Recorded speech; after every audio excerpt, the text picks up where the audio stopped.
Hello, everyone. Welcome. We're going to get started here in just a couple of minutes. And I believe Jana has put in the chat how you can rename yourself if you would like to include your preferred pronouns. And then find the chat and share where you are joining us from.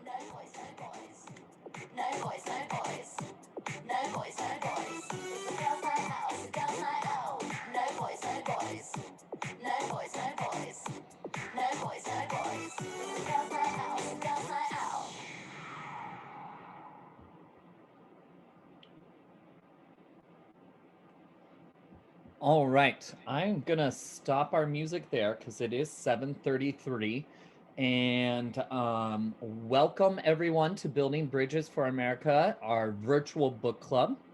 Appreciate you all sharing where you're joining us from tonight. We're excited that you have chosen to spend your Monday evening with us.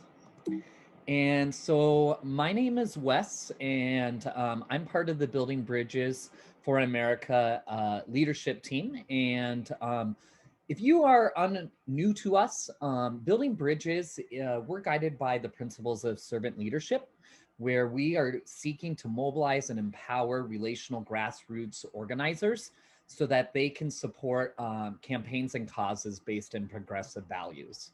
And so on our screen, you should be able to see the values that guide everything that we do here at Building Bridges. And we do all of this because we want to see a just and equitable democracy where there is an engaged electorate, and where everyone is valued and feels as if they belong. So that is ultimately what we are striving to do in everything that Building Bridges encompasses. And to help us do that, we have created lenses to help guide us in our discussion tonight and in all the decisions that we make, from candidates we support to movies we watch for movie night. So our four lenses are belonging, democratic reform, racial equity, and bridging rural and urban communities.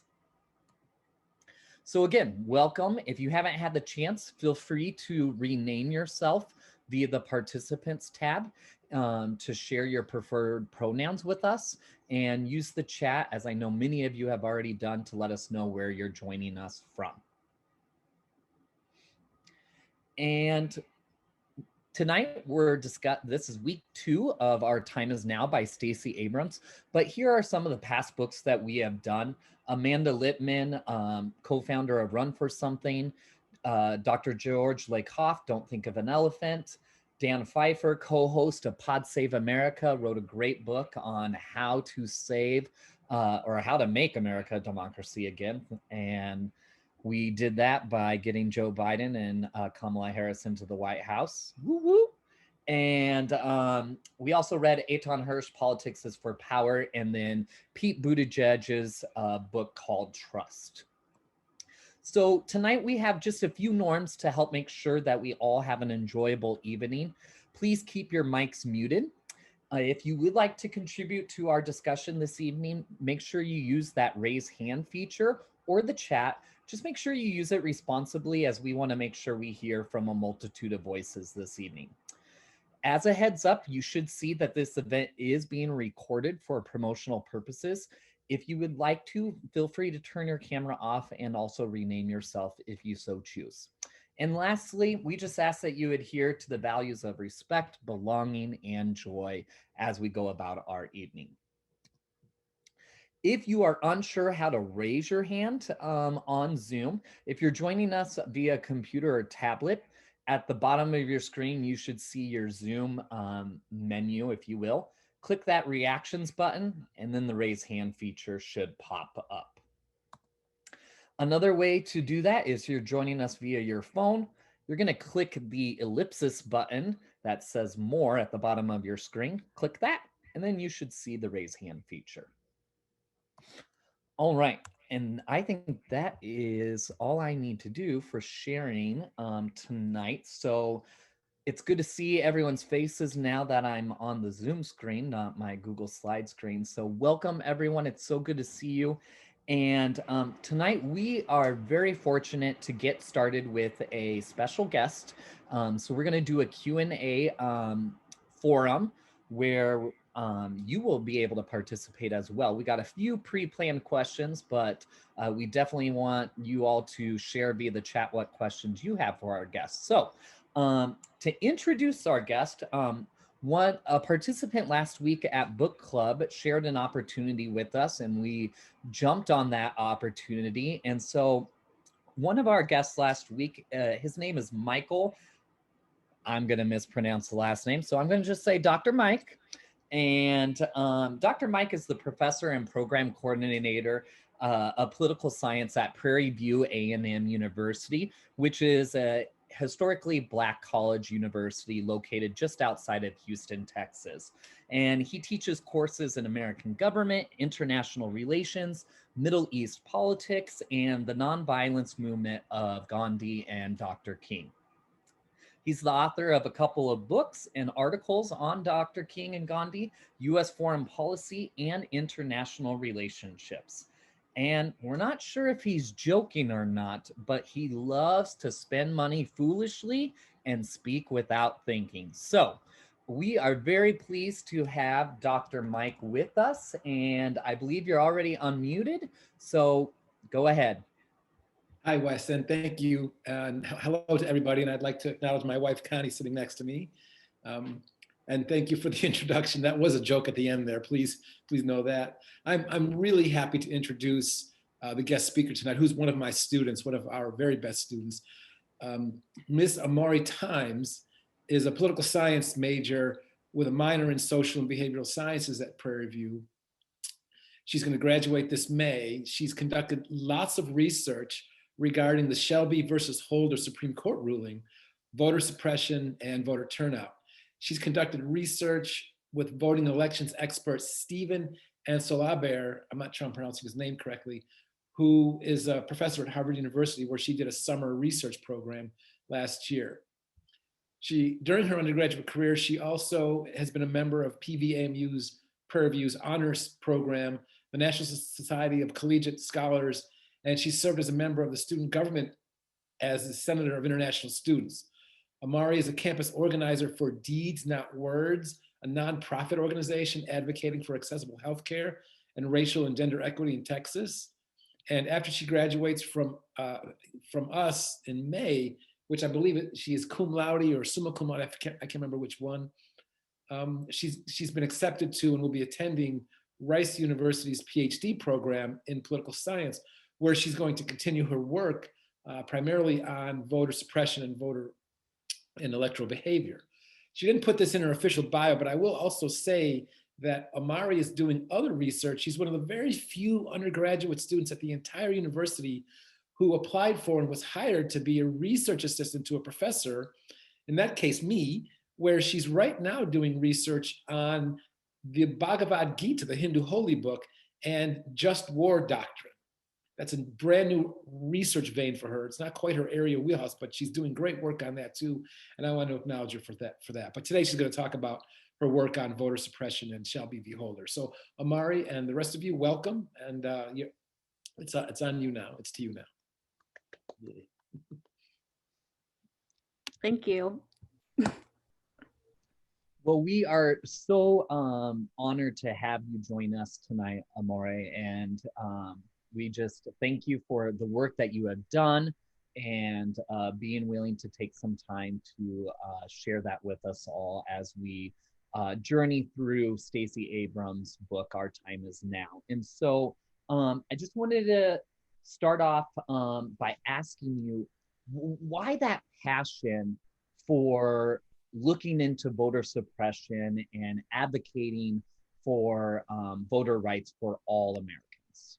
Yeah, first of all, thank you guys so much for having me. I'm really excited. And part of the reason why I'm so passionate about this issue is, so I guess some like a little background about me. I'm from a suburb outside of Dallas. It's predominantly white and, like upper middle class. So there's not very many issues there. And so whenever I decided to go to Prairie View A&M University, which is a historically Black college outside of Houston, I started noticing like quickly some nuances between experiences. And so like one of the major things was access to voting. So Prairie View and like Prairie View students have had this ongoing battle with voter suppression. There was a Supreme Court case in like the 1970s, which was brought by Prairie View students, which allowed students to be able to vote in the like the county that their college reside in. So that was like pretty important. But most recently, some of my classmates have been in another ongoing lawsuit with the county in regards to access to polling locations. We can't get a polling location on campus for anything. And so we've been battling for that. Prairie View is very rural. We don't have like a transportation system that would be able to like bring people to polling. And so it's just really hard to access that. And additionally, I think something that's really important to note is that like Prairie View was a former slave plantation. So the school is on the land of like where all of these atrocities happened. And it's really, I think, almost humbling to realize that we are still fighting for like basic human rights years and years later. And I think like voting is something that's super impactful. I think there's a reason why they're trying to stop us from voting. And so that's the reason why I'm so passionate about it. I've definitely just noticed differences in access to voting when you have this huge body of Black students who are like still fighting for rights years and years later. There's like a systemic issue with that. Wonderful. And I am so glad that you and your peers, because it's one thing that you're registered to vote, as Stacy says, to be on the rolls, but then it's another if you actually get to take advantage of that status as a registered voter. So, and thank you for being passionate about it and for putting not only the activist work in, but the scholarly work in as well to help educate yourself and others. So very impressive. So I know a little bit about the work that you have done, and a lot of it kind of focused on the Shelby case. And so what as you did your research and whatnot, what was like the main takeaway for you? And was there anything that surprised you in your work? Yeah, that's a great question. So I think I'll start with what surprised me most in my work, which was a few things actually. So one of the issues that we ran into in conducting research was being able to find comparable voting data on like by race. So some states have data where you can like access it and see this is the Black voter turnout in 2016, this is the white voter turnout. And some states didn't have any records of it. Like we called the state secretary and they just don't keep records of it, which was just something really interesting to find out because some of these states had been passing very blatantly discriminatory voting laws and they didn't keep track of who was turning out to vote. So I think that was one thing that was surprising. And then additionally, something that was surprising was just, I guess, the effects of some of this discriminatory voting legislation that was being passed. So, for example, in one of my projects, we looked at North Carolina, and they had passed like super, super ridiculous voter ID laws. And whenever we looked and saw the voter turnout, there was a huge rise in Black voter turnout. And that's happened in a few different cases where, despite them passing super restrictive voting laws, there's been a rise in whatever community they were like trying to specifically oppress. I think the same thing happened in Arizona. There was a court case, and the court like decided that the laws that they had passed were like blatantly discriminatory. They did it on purpose, and they ended up electing a Democratic senator, which was really awesome. So it's the unpredictability of these laws is something that's really interesting, I think. And I think the biggest takeaway is just that there is a threat to democracy, and some of these legislation, like the legislation that's being passed, is a direct threat to democracy. Like voting is a free, like it's a one of the basic tenets of democracy, and when people don't have access to voting and like a free and fair election, whether it be because they don't have access to like photo ID, or the redistricting lines were drawn in a discriminatory way, or the lines were too long, polling stations weren't accessible, ridiculous laws like not being able to take ballots after you, or take voter registration after you register to vote. Things like that really like hinder people's access to voting. And I think that it's been normalized in a way that we don't even think it's threatening democracy, but it's definitely under attack. Well, and as Stacy writes in her book, the tactics used to suppress the vote, it's nothing new. They're still, and now they're actually like blatantly admitting to it. And we still have people who are, oh, we don't need to do anything about it. So I love how you just and really how you connect the ability to vote to power, because that truly is our power in our democracy. And so I loved that. So I see there's a few people have put some questions in the chat. So please keep them coming because we will get to those. I did have another, because I know not only are you a scholar student at Prairie View, but you're also an activist and you're also a citizen. And so talk to me as you're learning about all these attempts of suppression across the country, experiencing it on your campus. What are you doing in terms of constant action? Because Abrams says that citizenship requires constant action, which includes voting, protesting, and participating. So what does that look like for you as an individual, as a citizen? Yeah, so I am actually like a fairly new voter. The first time I voted was in 2018. So, and that was really empowering. It was the election between Ted Cruz and Beto O'Rourke. So it was a really big deal in Texas. And I think like that definitely mobilized my whole like ideologies of voting, because it felt like a communal thing, which I think is really important. And especially at an HBCU where we're fighting for voting rights, it's definitely been like a communal effort. And so I think one of the things I've done, I'm a campus organizer for an organization called Deeds Not Words. And this organization is like it advocates for accessible healthcare and gender and racial equity in Texas, and some other things that I really align my values with. And in doing that, I've been able to, I actually testified in front of the Texas legislature on Saturday, where I wanted to like advocate for for non-biased redistricting whenever they draw the lines. And so just being involved in different ways where you can use your voice, because I think that's one of the most powerful things that we have, like, and being able to talk to people and stand in front of people and like say like, this is my life, this is my story, and this is the students of Prairie View story, which I also think is equally powerful. I think that's been super impactful.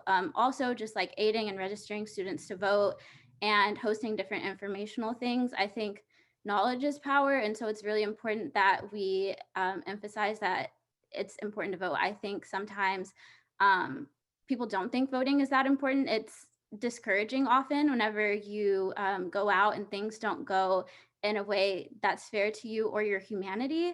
And it's very discouraging. And so I think it's really important to keep educating people on why voting is so important and why people don't want us to vote. I think that is like a major, major key. Awesome. So glad that you and your peers are fighting the fight, the necessary fight, because your voices do need to be heard. And the more we can hear from the young people in our country, the better our communities will be. So please keep at it. I think we're going to open it up to some of the questions that have come into the chat.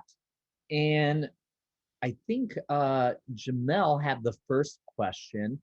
So if we could get Jamel unmuted, and we'll allow him to ask that question. Amora, just thanks so much again for being part of this. This is just, it's a really great opportunity. I mean, when they don't open up a polling site on campus, where there are a lot of people, what reason do they give?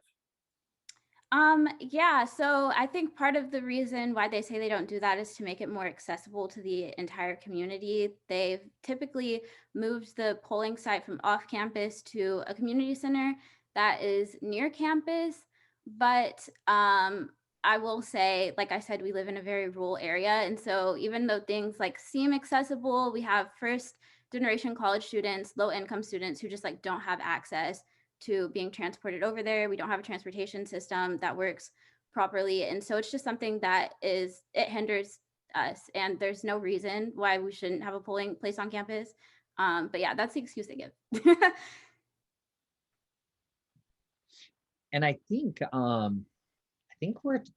it's not this section, but I believe Abrams specifically mentions Texas attempts to not allow campuses to host polling locations in future chapters. Or it might be, oh, I see Dr. Mike saying 4. Yeah, so I've read ahead, so I confuse what is what each week. We have another question for you, Amari, from Faye. So we'll get Faye unmuted so she can ask her question.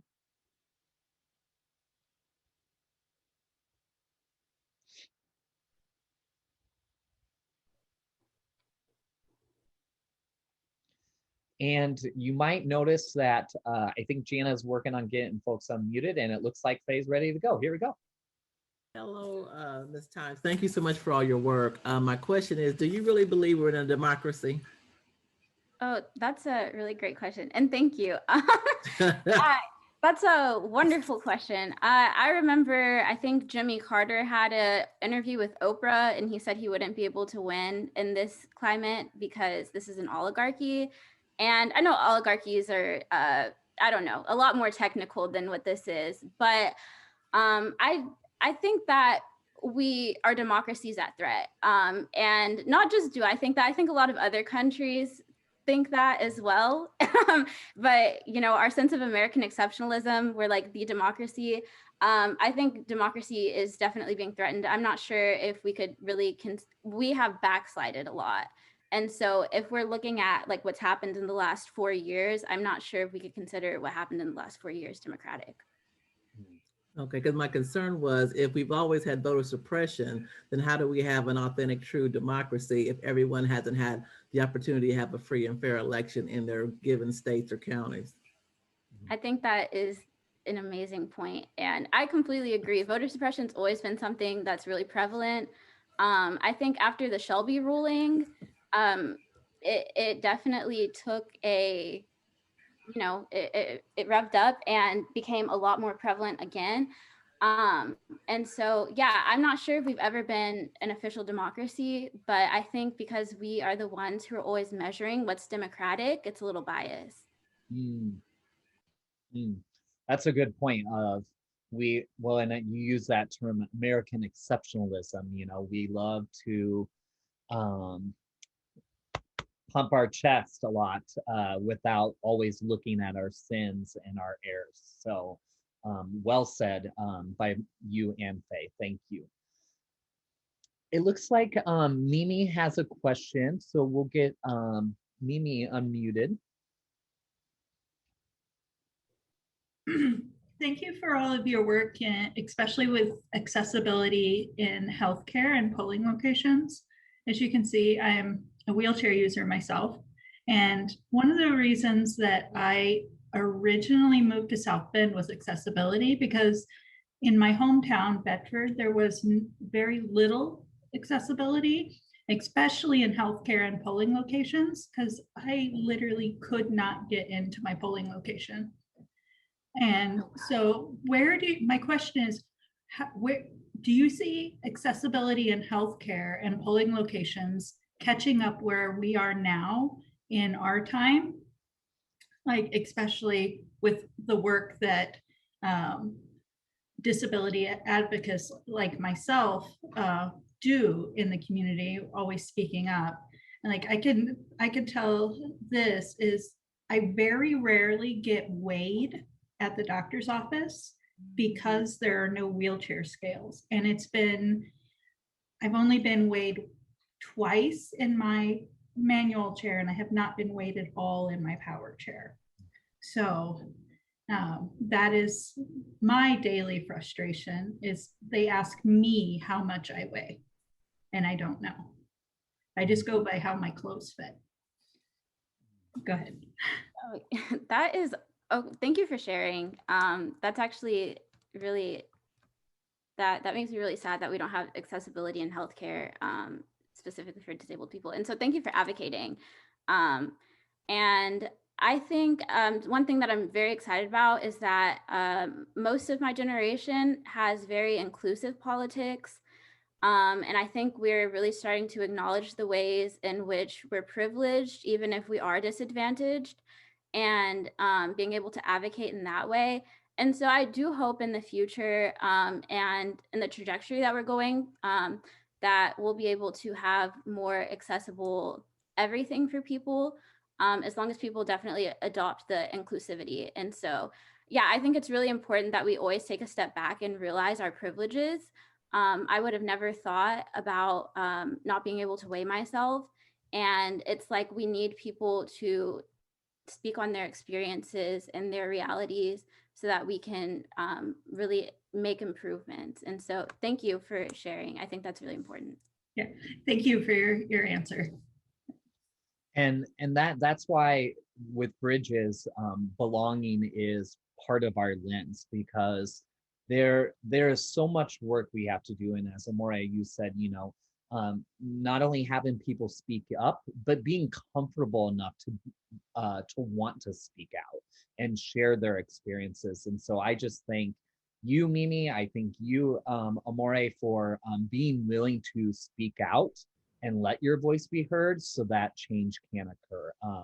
That's what we need. And it's my hope too that the future generation will be more inclusive. And we're seeing glimpses of that. We just got more work to do in places like Texas and Nebraska, where I live, and everywhere across our country. And I want to go back, you mentioned your first time voting in 2018, and the excitement that came with it. But you voted in 2018. Doesn't mean you had to vote in 2020 or in future. What ultimately, I guess were you able to vote in 2020? Yes, I was able to vote in 2020. And so what drove you to want to go back to the polls and vote again, despite the barriers you faced as a college student? Yeah, actually, so I think during the primary elections and perhaps some local elections was whenever we were getting displaced because of COVID.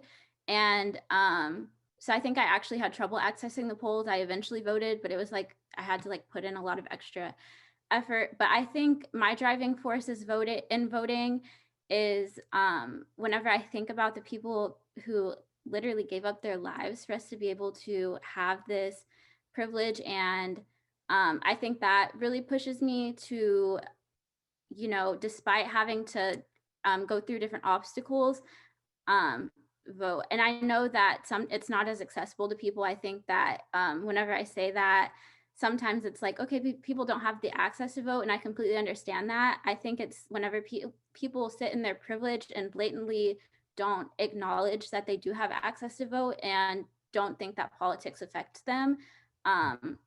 And so, yeah, that is why I vote, because I know that I have ancestors who gave up their lives for me to be able to have this privilege. Very good.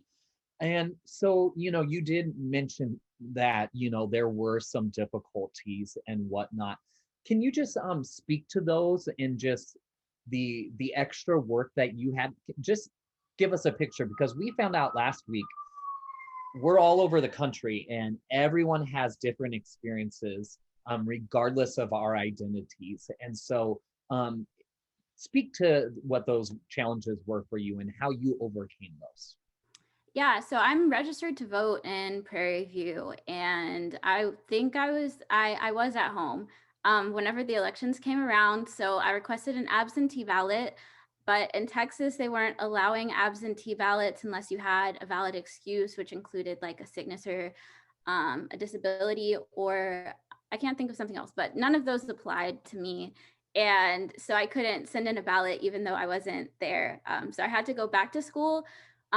to move out, and I voted whenever I moved out, but it was definitely more of a rush because I had to get there in time to be able to submit my ballot. But it was very important. It was a really important election, and it was definitely worth it. During election season, we elected, I think, 3 PV alumni into city government and 1 into our county government.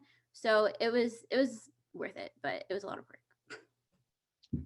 Great. Well, we're so glad that you did not allow those obstacles to prevent your voice from being heard. You know, when I was reading through your slides that you had shared with us this weekend, I too was shocked by, despite like the clear blatant voter suppression in North Carolina, how the actual vote numbers increased versus decreased. And I think that's just a shout out to everyone in this room for every single action you take, whether it's writing a postcard, texting one of your friends who lives somewhere else, phone banking for candidates that you're passionate about. Like, those actions matter, because the work of Stacey Abrams in Georgia and the others who came before and after her, and all of us in our communities, if we don't do that work, there are so many voices that won't know how they can access their right to vote. And so thank you, Amore, for what you're doing, and what everyone in this room is doing to ensure that all voices are heard through the ballot box. We're getting close to that 30-minute time frame. And so if you do have questions, please, please, please put those in the chat. Dr. Mike, I wanted to open up because you know Amore very well. And so, you know, sometimes we can be shy in sharing certain things. And so is there a question that you could ask that maybe could give more wisdom from Amore to share with all of us, or anything that you wanted to ask or share? Let me think. I'll first start with a statement. I put it in the chat, but I think Amore was underselling what she had to do. She was living in Dallas, learning remotely, which I think is, how far is that, Amore? About 4 hours, 3 or 4 hours drive from Prairie View? Yeah, it's 4 hours. 4 hours. So she had to drive back pretty much to vote, so that she wouldn't lose her voting right. And you know, not every student's going to have that ability to just drive back here just to vote, or to do maybe a couple of errands. That's quite a burden. But if I was to ask her a question, I guess I'll ask you this. And I'm thinking about, you know, now that you have voting experience, and now that you have voting research experience, and now you're going for your PhD, which I know is a big leap for you, and I know you're a little nervous about it. But if you could tell us, if you have a research agenda for your PhD, what would you look at next? In other words, now that you've looked at Arizona and Georgia and North Carolina and Texas, and you've looked at voter turnout before Shelby and voter turnout after Shelby, Black voter turnout before Shelby, Black voter turnout after. Well, what's next for you in that regard? I'm sure you've been thinking about how you're going to, grow these branches of research. Yeah, I'm actually really excited about, well, it's very abstract right now, but so whenever I get my PhD, I want to look at voting as an umbrella, and then the policy implications after people are elected. And really what I want to look at is what communities look like, specifically the Black community and other communities of color. What do they look like when they have a say, or they don't have a say in who's elected, and what are those implications? I definitely want to look more at local elections. I want to look at local elections in the South and other states that were covered, or I guess localities, because like some states weren't entirely covered by the Voting Rights Act, but I want to go like way back to like the 1900s and look at the progression of people's access to voting and access to resources based on who was elected and their politics. Okay. Thank you. I'm a history teacher. I don't know if I shared that with you yesterday, but that excites me because, and my knowledge is minimal and always learning and growing. But um, when the African American male vote, because women still didn't have power, to the right to vote in the late 1800s, but when African American men did, there was a huge outpouring of voting. And then, of course, the right away Jim Crow laws to get rid of that. And because I think a lot of towns and states were led by African American men in many areas of government. So I would love to hear more from you as you continue on. You'll be a Rice Owl now, right? Yes. Never. Panther all the way. The allegiance will always stay that undergrad level. There were a few questions that came into the chat, and I'm gonna. Mary just asked a question. Being worried about gerrymandered districts. That we just completed the census, and so Amore, just speak to your experience testifying, in front of the state legislature. Like what was that experience like, and what info have you learned on what we all can do as grassroots activists in our local communities? Yeah, so I'm not too familiar with like how other states operate, but in Texas, we're having a virtual legislative session, but they have closed testimonies for the rest of the session. So they let us testify twice on redistricting. And so part of the organization Deeds Not Words that I work with, you can send public comments, which is something that I've done for a few things, or like post videos and at your legislature. And it was a really interesting experience. It was empowering to be able to speak. It was disappointing. Some of the elected officials weren't even paying attention to their constituents. I was very confused why you would run for elected office and not care. Like they were like eating lunch and laughing. So that was upsetting, but it was very interesting to listen to the voices around Texas. Texas is super diverse, and I feel like I'm always learning more about issues that I didn't know were prevalent. I think like 5 people from a community spoke about how they didn't have like paved roads and access to plumbing, and they would like the districts drawn fairly so that they could have representation by people who actually care about them, which was something that like I hadn't even thought about, and it was like very eye-opening. So it was a really enlightening experience. Well, you have clearly shown your wisdom, and we are so thankful that you were willing to spend time with us this evening. And I personally am excited to see what will continue to happen because of you and your work and your advocacy. And so, you might be the youngest person in this Zoom call. And so give us a challenge, give us a positive thing to hold on to as we continue to read through and discuss Stacy's book, and also work in our local communities to ensure that all voices can be heard. So give us that ending positive statement rally cry, because we need to hear from young people because you energize us. Oh, this is great. Ooh, I don't know. Okay, I think the most important thing is like inclusivity. I think it's really important to always be aware of the privileges that you hold, no matter how many like intersectionalities that you have to face. We all struggle. I think that it's I can't quote it, but Dr. King said something about how we're all like intertwined. Dr. Mike, I think you know the quote, but we're all intertwined in like each other's struggle. And until one person or until everybody gets their rights, nobody has rights. And I think that's what we really need to stand in, instead of, I think sometimes it can be, things can be divisive whenever we think about like all of the levels of oppressions that we face. And until all of the solutions get solved, nothing is solved at all. There's still something happening. And so I think I just really encourage everybody to speak to your legislatures and make sure that people have access to voting. Do what you can do to ensure that everyone can have their voices heard.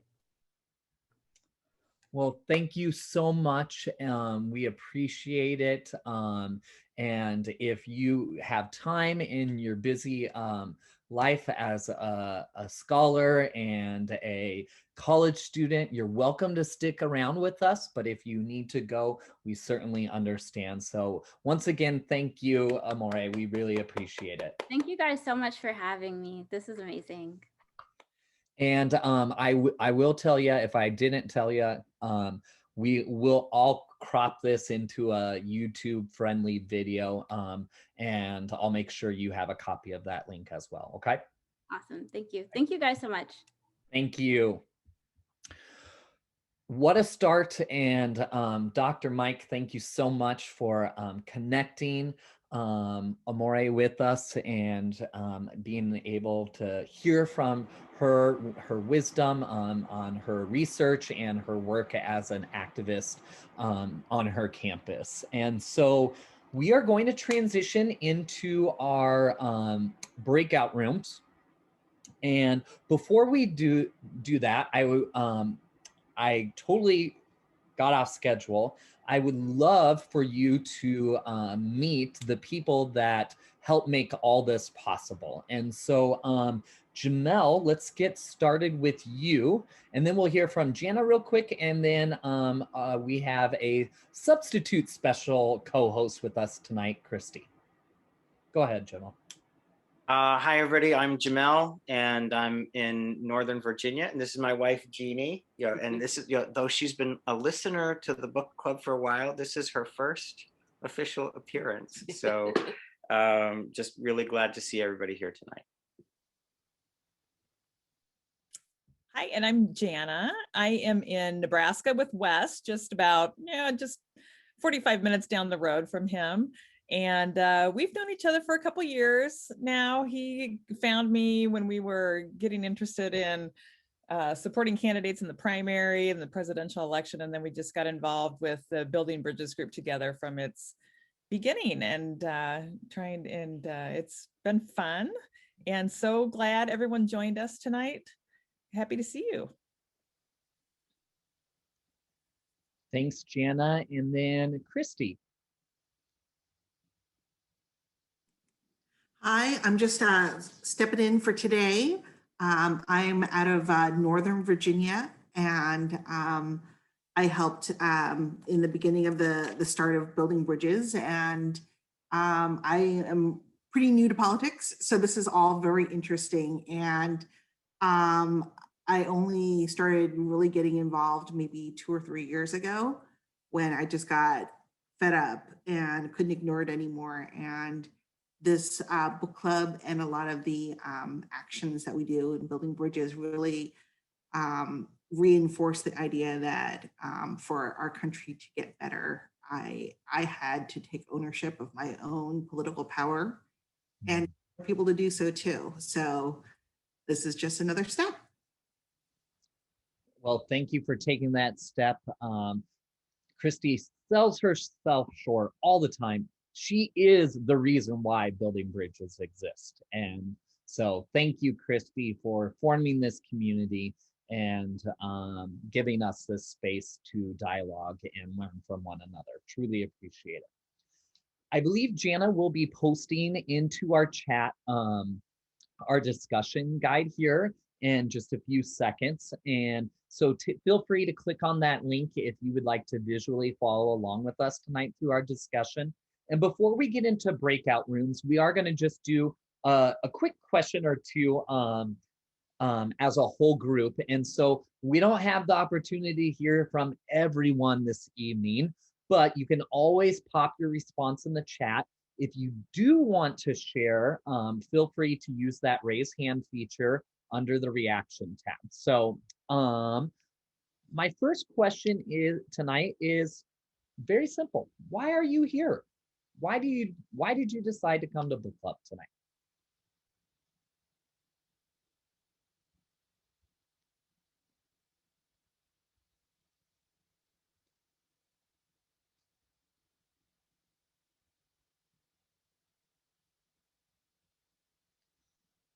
because let's face it. Oh, we got someone raising their hand. Here we go.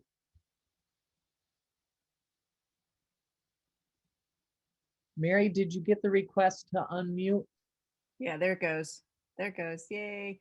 Hi, everybody. That was a great presentation. Professor, you're doing an amazing job with your students. I would say it really hit me coming from Massachusetts, moving now to Indiana and going through an election cycle. And then when you realize the state where you have the laws and the election laws are a lot different and you see it firsthand. My first experience voting here was end of day, things were going on, you're working from home. I'll do it during lunchtime. No, I'm not going to do it during lunchtime. The day goes, the day goes. It's like, okay, 5 o'clock, not a problem. I'll go. New polling location, but time I get there at 6:05. I'm like, okay, closed. In Indiana, they close at 6 o'clock. So I was like, okay. So that's when I started researching and really looking at, okay, Indiana has one of the strictest voting laws in the country. And that's, started my journey going, okay, this is not right. And then that awareness that what I had before is not the case across the country. So it really opened my eyes. Thank you so much for sharing your experience. And I love the sticker in the background, nasty woman for Biden. Nice work. Well, thank you, Mary, for being brave to share with us all verbally. And I see some folks are responding in the chat, but regardless of the reason, we're glad you're here because let's face it, it's a Monday. We just sprung forward, so lost some sleep and our schedules are all out of whack. So just appreciate you coming tonight. And so wanted to hear from a few folks because I believe someone put this in the chat last week is talking about their first, when they got registered to vote. And so would anyone like to share the when, where, why, and how on registering to vote?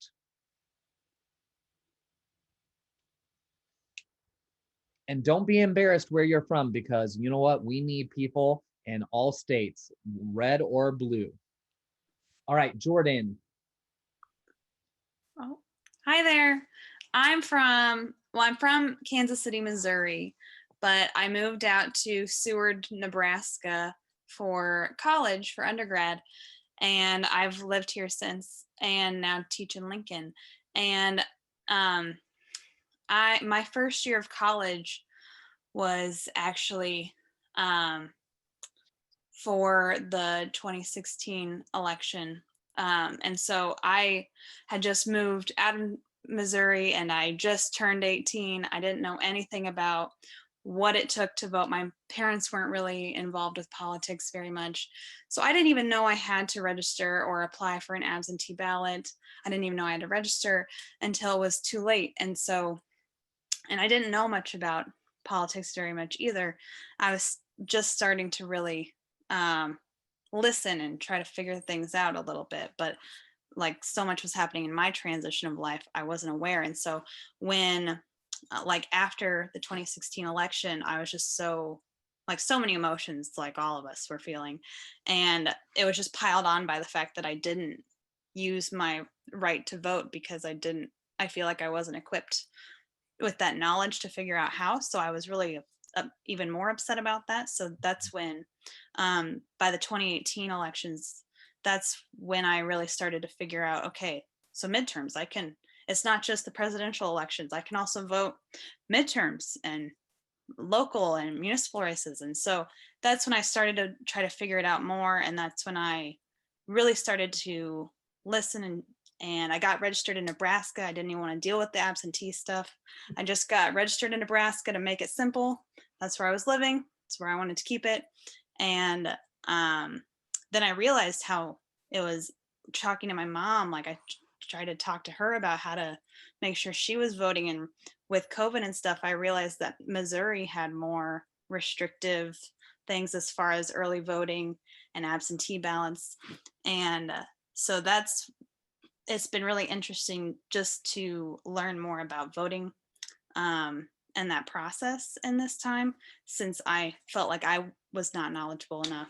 I'm trying to harness and learn more because of that. I think Abrams used it. It's like we are a 50 plus the territory puzzle on how to figure out this system we call voting, because it's all different no matter where you are. Yeah. So thank you for sharing, Jordan, and we're glad to have you here, and in the good life state, as we like to call Yeah. Nevada. I know there are a few folks who have raised their hand, but we're at 8:23, and I just want to make sure that we have a good time for our breakout rooms. So, Jamel, are we ready on the breakout rooms? If not, I'll have you work on that, and I'm just going to share our norms real quick. Sound good? And so those who have their hands raised, feel free to share in the chat what you would share, because we certainly want to hear from you. So I'm going to share my screen real quick. And I'm glad I found your Facebook message, Jordan. That's why I keep Facebook up. All right, so breakout norms, pretty much the same thing as when we're in our whole group. For the most part, keep your mic muted. We might be a little smaller today where it's okay if everyone's muted, but we really want to make sure that all voices are heard. And so we want to be respectful of how we take advantage of that opportunity to share our thoughts. You will have the chat feature in your breakout room, so go ahead and use that along with that raise hand feature if mics stay muted. The breakout rooms are not going to be recorded. However, if you are in my breakout room, I am going to record that just so that those who couldn't join us tonight and want to hear our discussion can get a little piece of that breakout discussion experience. And if you don't want to be on camera, feel free to just turn that off and rename yourself if you so choose. And lastly, respect, belonging, and joy. So, Jana will be leading a room, Jamel, Christy, and myself. And so, oh crud, I forgot this slide. So, just if you're new to breakout rooms, you should have a little thing pop up that says the host is inviting you to join a breakout room, and you just click join. It looks the same if you're joining us from a mobile device as well. So, Jamel, if you are ready, I'm ready. So feel free to open up those rooms.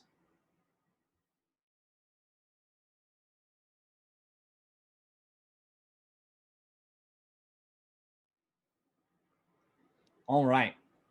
So we are in breakout room 4, and would love to, if you all, let's do a quick round robin. Your name, where you're joining us from. And we're going to do it popcorn style, where I'll start us off, and then I'm going to popcorn to someone. All right. So my name's Wes, and I am joining from Omaha, Nebraska. Let's popcorn to Nancy. Okay, Nancy, I might be able to help you out. Okay, I'm unmuted now? Yeah, okay, great. I'm Nancy, and I'm joining from Kansas City, Missouri.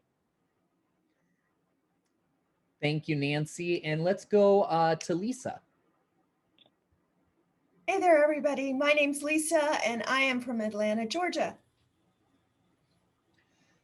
And Lisa, popcorn to Amy. Hi, I'm Amy. I'm joining from Lafayette, New York. Thanks for being here, Amy. Amy, going to pass it off to Ellie. Hello, I am Elle, and I am coming from Rockwall, Texas. Thank you, Elle. And let's hear from Shannon. Hi, I'm Shannon from Little Rock, Arkansas. Welcome, Shannon. And let's hear from Marcia. This is Marcia, and I'm from Arlington, Virginia. And lastly, Dr. Mike. Hi, I'm Mike. I'm coming in from Houston, Texas. And I'm Connie. Thank you all for being with us. So good to see you. And I'm glad we got a geographical diversity here this evening. And so Hopefully you can access that discussion guide.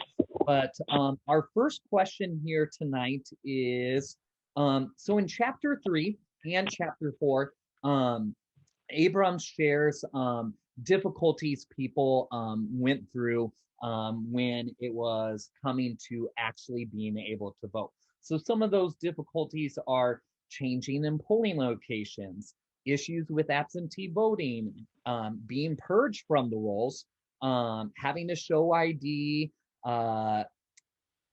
your ballot wasn't counted, signature match, provisional ballot, machine malfunction, long line. I mean, we could go on and on of how they suppress our vote.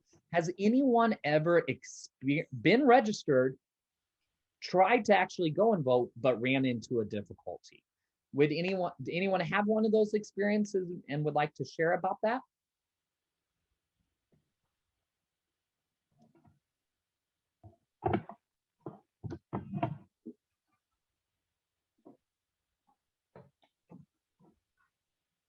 Or has everyone been able to vote just like they've always wanted to? Who has been able to vote with no issues before? Yep. All right, that's good. I'm glad that we have had no difficulties. That's excellent to hear. But we know the reality that that's not true for everyone. And so, so as you were reading chapter 3, and I'm going to grab my book here, what stuck out to you as you read through chapters 3 or 4? And chapter 3 starts on page 70, if you have the paper copy of the book. Well, one of the things that I did during the campaign was to help with, curing the ballots and curing absentee ballot problems. And so I made calls to Ohio, Georgia, and Michigan. And, there were lots of problems where, because people, especially with absentee, they made some error in their ballot. They didn't sign it, both places. And, they're confusing because there were a lot of times, people were voting absentee for the first time because of the COVID situation. And maybe they didn't sign the back of the ballot, or they signed their name someplace, or there was, and so they would have, we would have list of people saying that there was a problem, that their vote wasn't counted, but they also in most cases had not received notice from the state that their ballot wasn't being counted. So you were kind of this bearer of bad news that, that there may be a problem with your ballot, and so you need to do this form. And it was really hard, and especially I think in a lot of the communities, the Black communities, when you were calling them and you were saying that your vote may not be counted, I mean, they were having to trust you that you were in fact, trying to help them, because, a lot of times people are calling, maybe they're trying to, or they're also, I found, especially, and I think in the South, that a lot of the people did not want to necessarily say who they voted for, or how they were voting because of voter suppression and, clan, histories of that. So, there was, there were problems because it is really confusing and difficult. And it was also even a problem of helping them cure it was a problem, yeah. And gaining, their trust and trying to explain that, yeah. Yeah, well, thank you for your work, Marcia, to help people become aware, but I can't even fathom receiving a call saying your vote was not counted, you need to fix it, especially from a random number and a random stranger. I too would be like, oh, who are you? Is this legit? So, but I know that work is critical, and so I thank you for putting that work in, Marcia. So open it up to anyone else, things, personal experiences in your advocacy work, or just as you were reading through chapters 3 and 4.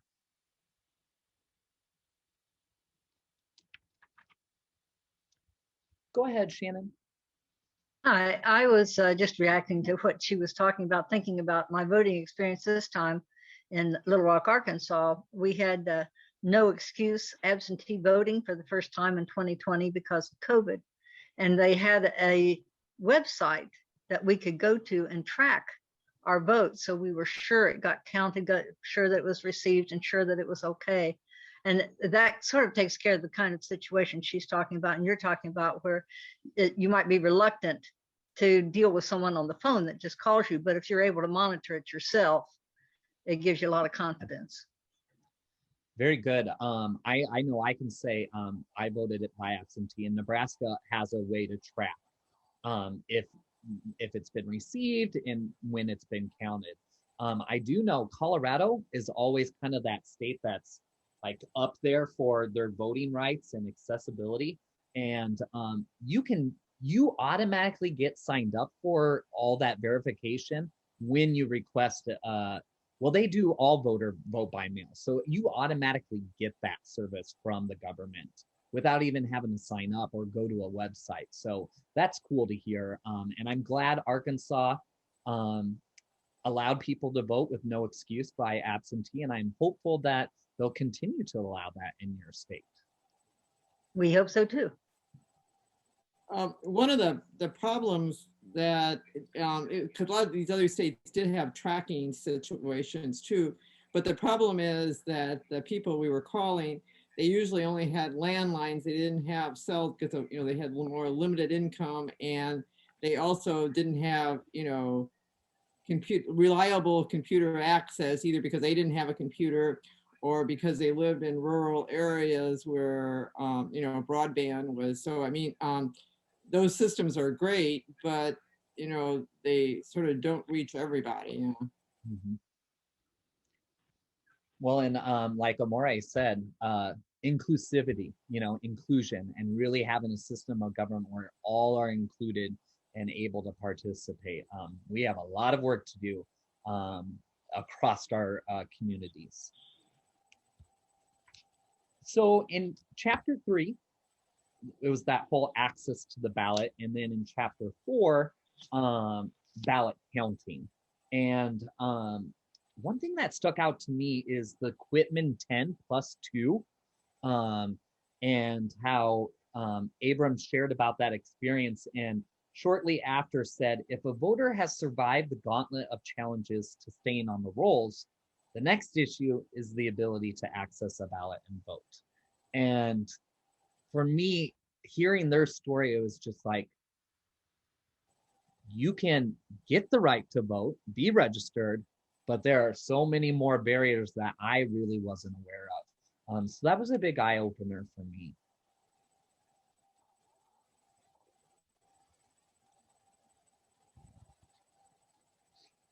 Oh.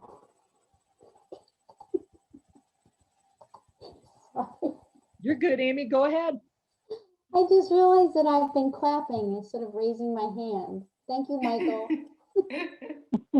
You're good. I was going to say, in light of both my experience with postcard writing, when I learned the effects of postcard writing, given the populations we were targeting, that it made a good 1 to 2% difference, overall, and simply because we were hitting those populations. And then the barriers, again, like what struck me were the economic barriers. And I just keep coming back to so much of the voting apparatus. You don't even think about it because it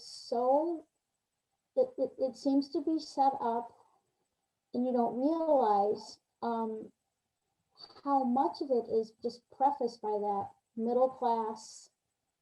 those middle class structures, like the idea of the stories, I think they were in chapter 3, the woman who was expecting, the woman who, you don't have time. You don't have the kind of job where you can leave.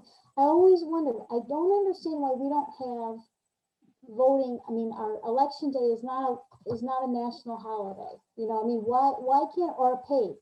Why can't it be a paid holiday like Labor Day? I'd rather have election day than Labor Day, although I understand the significance of Labor Day.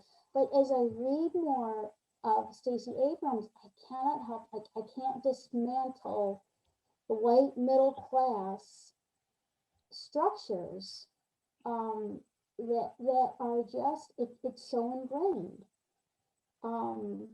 And to dismantle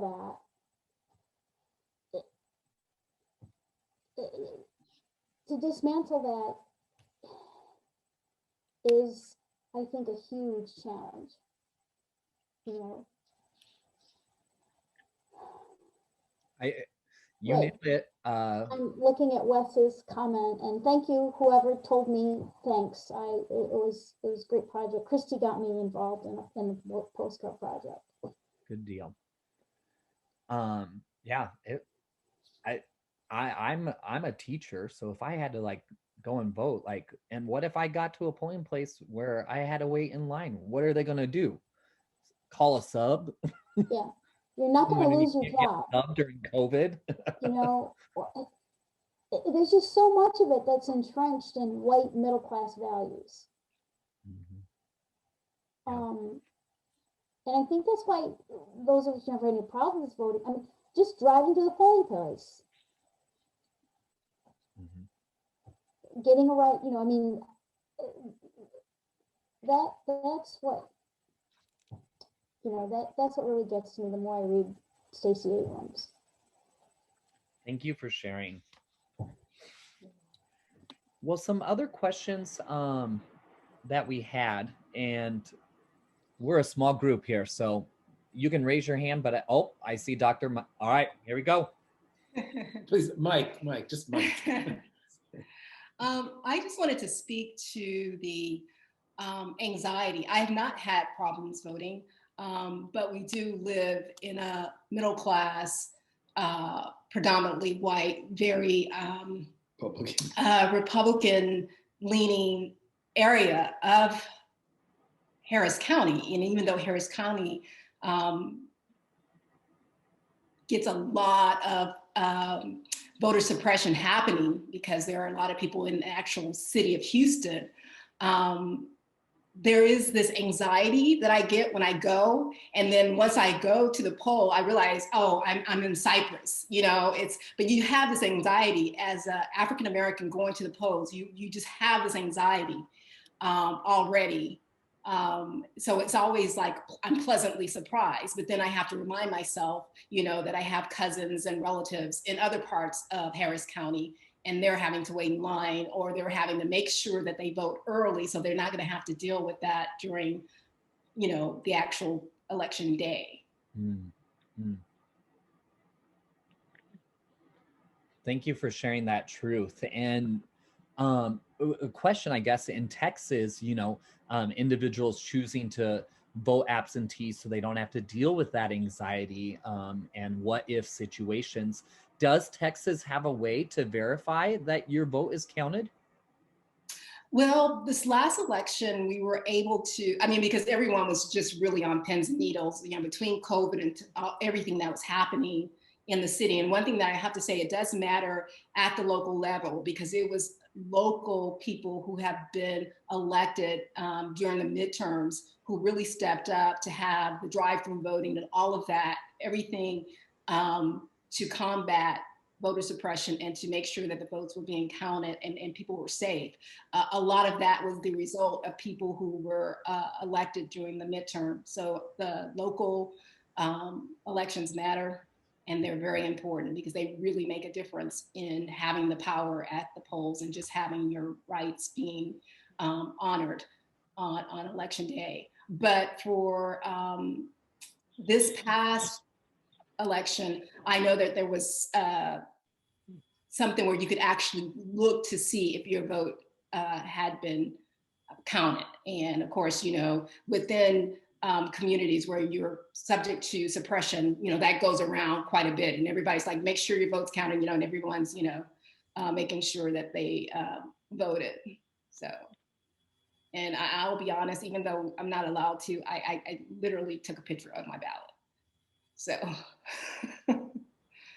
That is actually such a weird thing. Nebraska just passed a law like 4 years ago where we can take selfies with our ballot in the voting booth and whatnot.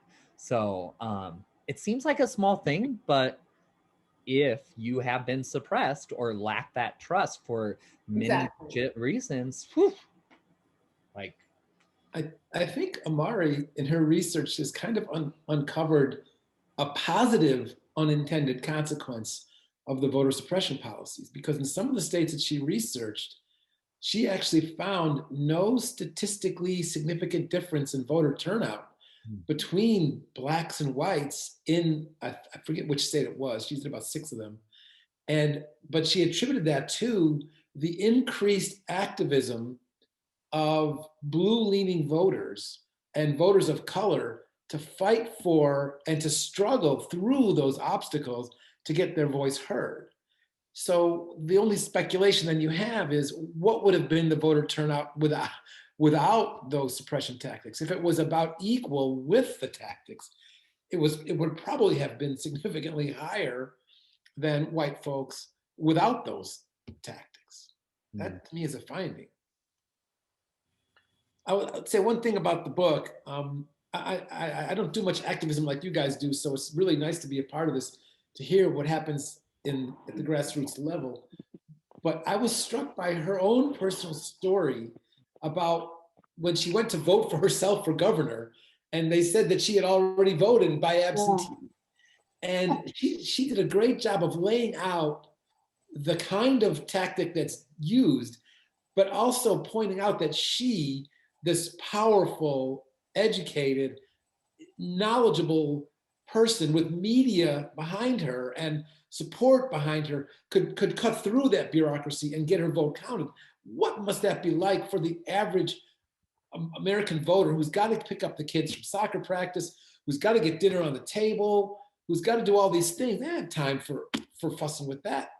And then she said something else that mattered to me. She said it wasn't just one person whose vote they suppress, that reverberates.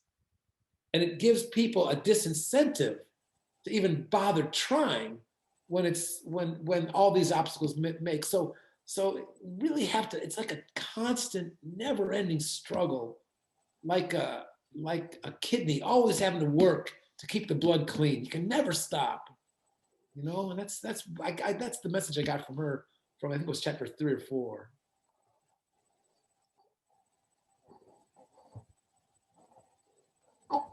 And I think to piggyback on Michael's comment and Amari's work, to me it comes back to this culture of voting. The culture of voting, I cannot help but think, is just tied up with the culture of privilege.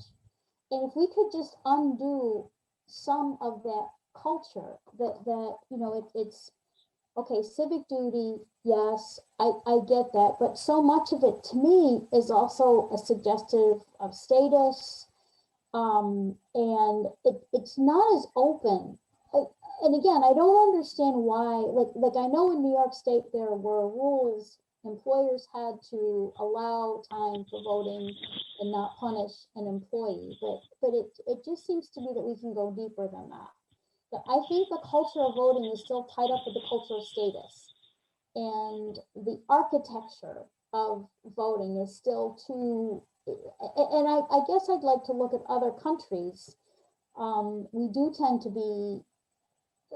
think of ourselves as this exceptional light on the hill, but what is the voting culture like in other nations? What are the percentages? Our percentages aren't that high. I mean, we're not that great, percentage wise. I got into a debate with my husband over this idea of having election day as a paid holiday. He didn't agree. Our governor in Nebraska said, we already have enough holidays. We don't need any more. That was his response. Pete Ricketts, just Google him. He says a lot of crazy things. Yeah. I think Matt's justification, I don't want to misrepresent him. He just said he didn't feel that that was getting at the root of people not voting. And, you know, I have to agree with that. And time away from work, that you pay time from work allows you to vote without being punished in certain states. Get on my hand. Oh, you're fine. Marcia, go ahead. I was going to say, I mean, the the day off for election, I mean, it could be one thing, but I think one of the, other approaches that, deals with the flexibility of people having limited schedules and is the early voting, having that, because we had that in Virginia. And I think that gets around the problem, because even if you have a paid holiday, there's going to be people that can't take off. I mean, we have, nurses in, hospitals that have, I mean, there's certain professions that, it's hard to rely on that.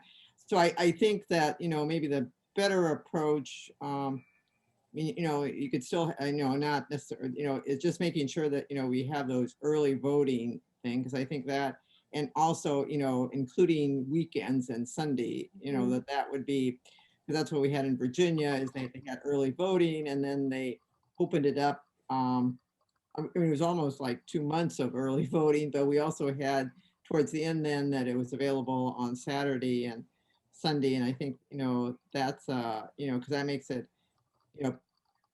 people can work around their schedules a little bit easier. And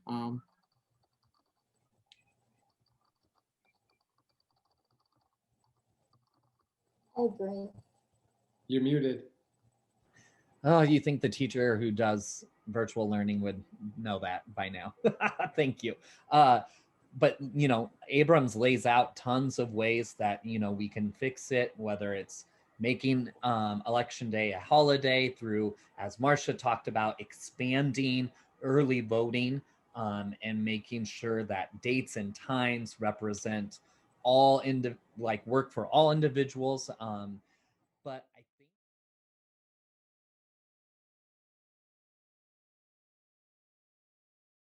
think it is 55 already. So I want to honor everyone's time. And we're going to just share some, let's keep it 1 minute or less. Share highlights from each room. And so I believe we're going to start off, Jamel, whoever was your share outer. If you could, I think you should be able to unmute, or they can raise the hand and we'll get them unmuted. Mike and Bassel.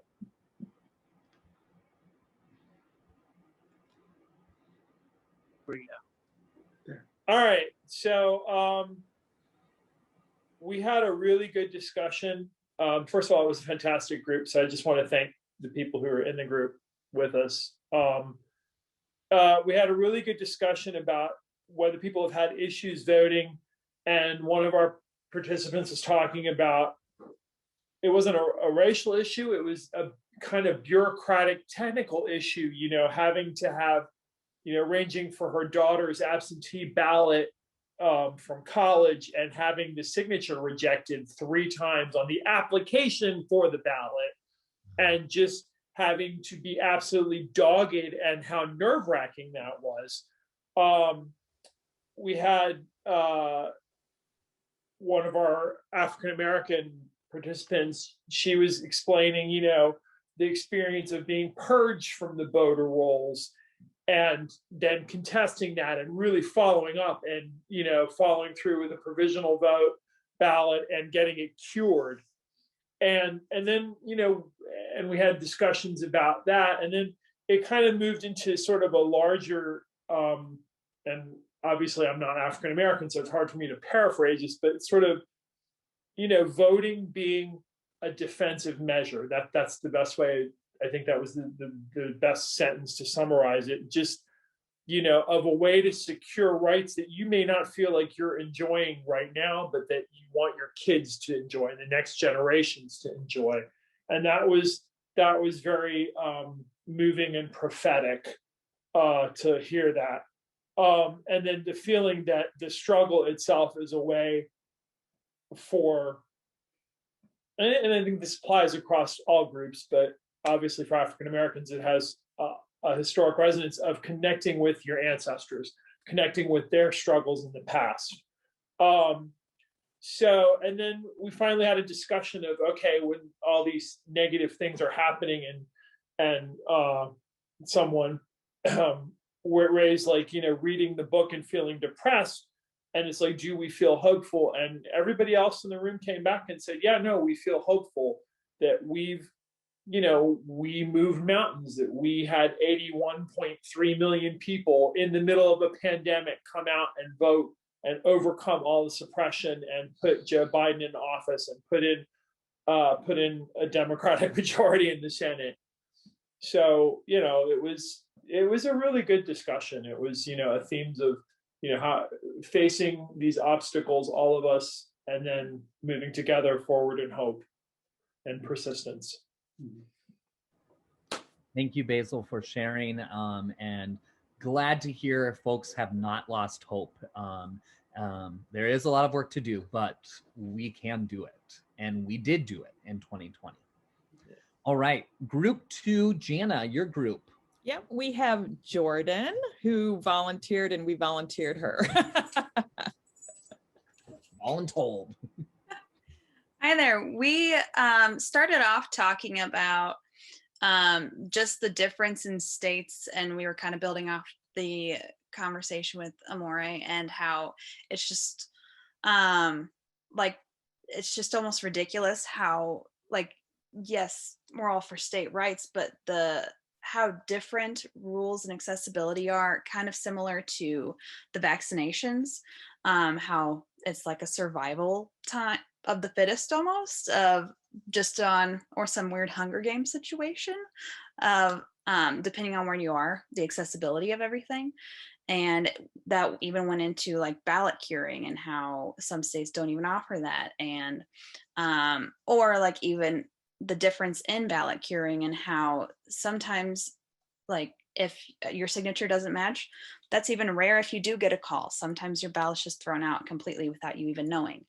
And then there were also some really good stories shared, like Nessa shared a good story about when she was in line to vote and she noticed an African-American man in front of her that was being told, like, no, you can't vote without your ID, and they were giving him a hard time. And so she put her ID in her back pocket and went up and said, oh, I don't have my ID on me, what can I, like, but I really don't want to vote. And so they told her, just grab a piece of mail. And so she left and had that man come with her and then asked, like, are you close? Can you get a piece of mail? I'll wait here until you get a piece of mail. And then I have a piece of mail already. We can go in there and vote together. And so then he was able to vote. So like, that was just a nice story to hear about, like, recognizing even who's around you in the current poll, in the poll location you're at, and trying to be aware of your surroundings so you can even help right there in the moment. And not that can happen for everybody though. And so that's just good to be aware of. And there were also some other really good stories shared about the work, like Flora's doing really good work in Florida, getting people registered to vote. And then, but it is discouraging getting those people registered to vote and then seeing those same folks being denied accessibility to voting or being told they can't vote without an ID and all this stuff when they should be able to vote. And so just that leading into talk about action and helping people to register is a great action step. And sometimes action just means voting, or talking to friends and trying to gain knowledge, but also being aware that you can try to get knowledge all you want, but trying to take more action steps to build on that knowledge. So we had a really good chat. Thank you, Jordan. Christy, group 3. We were so involved in our conversation and we actually didn't get a volunteer. And I was just going to say, Pam, we interrupted you so rudely. Would you like to give our summary, or I could make someone else do it? Okay. Kaz, I know you always have your act together. Do you want to give the summary of our conversation? 30 seconds or less. We're at 9:02 Central Time. All right, I'll go real fast. I'll just cover something that we talked about that hasn't been talked about yet, is that we noticed that a couple of people in different states noticed that poll workers are not as informed as would be nice for them to be informed, particularly this past time, because, you know, it's like a lot of the information or a lot of the knowledge comes from people being poll workers, you know, many times over. And because of COVID, a lot of the older poll workers can be there. We had a lot more new poll workers, and they weren't as well trained. So that is something that, you know, I didn't think of until they mentioned it, that is true, that having better trained poll workers would help especially in those unusual circumstances, or like Nessa, in your case where you put your license in your back pocket. You know, it's just like, you know, having better trained poll workers might make that a more equitable experience for everybody. Thank you, Cass. And group 4, my room, Amy's going to share with us. Okay, I'll be very brief. We had a wonderful discussion. I'm going to try and synthesize everything. It's going to be hard in less than 30 seconds. But one of the general themes is that while we collectively have not directly experienced voter suppression, one of our members, Connie Nojine, talked about the intimidation that she experienced voting, which is experienced by, you know, a lot of African Americans. Marsha, I think it was in your service work and in our advocacy work, we kind of understood voter suppression in terms of how, you know, how voter suppression affects your rank and file voters. We also talked about, you know, the variety of states and experiences that people have, and then we kind of talked about the culture of voting, that it seems that we don't appreciate just the sheer volume of barriers to voting, and that we've got a lot of work to do, and that is the culture of voting pretty much equated with status and privilege, you know, within the American context. We talked about Stacey Abrams, the plum, and being is worldly and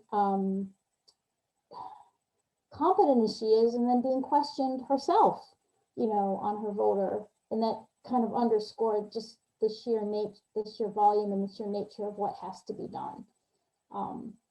And that her book is a real eye-opener, you know, for us. Did I do justice to the group all? I hope so. Absolutely, yes. And it was 40 seconds. Good work. We do have so much work to do. When, you know, Stacey Abrams herself had to work through.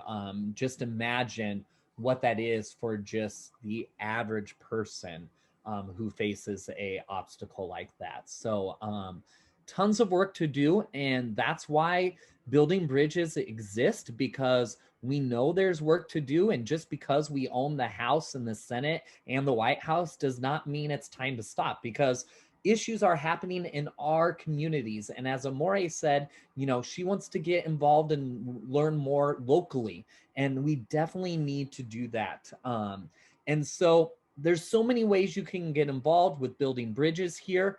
And I believe Vanessa will be putting links in the chat, and I will always share ways to get those in the follow-up email. But we have our mobilize events. These are our days of action. We do movie nights on Wednesday, letters and dancing on Friday, and then trivia and action on Sunday.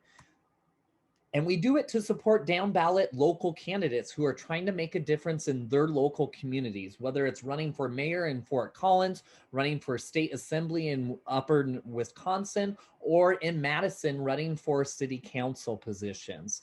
We have these 3 incredible candidates that we are supporting. And then we do empowering training so that as you tell your story, just like Stacey Abrams does at the start of each chapter, knowing how to tell your story and getting comfortable in sharing your political story. We do training on that, training on disinformation, training on how to get your local community organized at the grassroots level. But one thing I really want to emphasize is this Sunday, we do a documentary series on every 3rd Sunday, and we are going to be watching All In, The Fight for Democracy, where Stacey Abrams is the expert in narrating that conversation throughout the documentary. So we really hope you're able to join us on Sunday at 7 p.m. Eastern time. And then after watching the documentary, we'll have a question and answer series with Madeline Jones. She was a 2020 Georgia Senate candidate. We first knew about Madeline through book club, and then fell in love with her and her vision, and so supported her. And so we're glad to have Madeline back with us on Sunday evening. So we hope you can join. And that's building bridges. That's what we do. We're so glad you joined us this evening. And I think you should be able, I always love to hear your voices. So I'm hoping you can unmute yourselves to say goodbye and whatnot. But thank you so much. Give us a follow on social media and have a great evening. And we will see you next week. Bye. Night. Everyone. Bye. Thank you so much, Bye. Wes. Thank you. Bye-bye. Bye. Thanks for everything. Have a great night.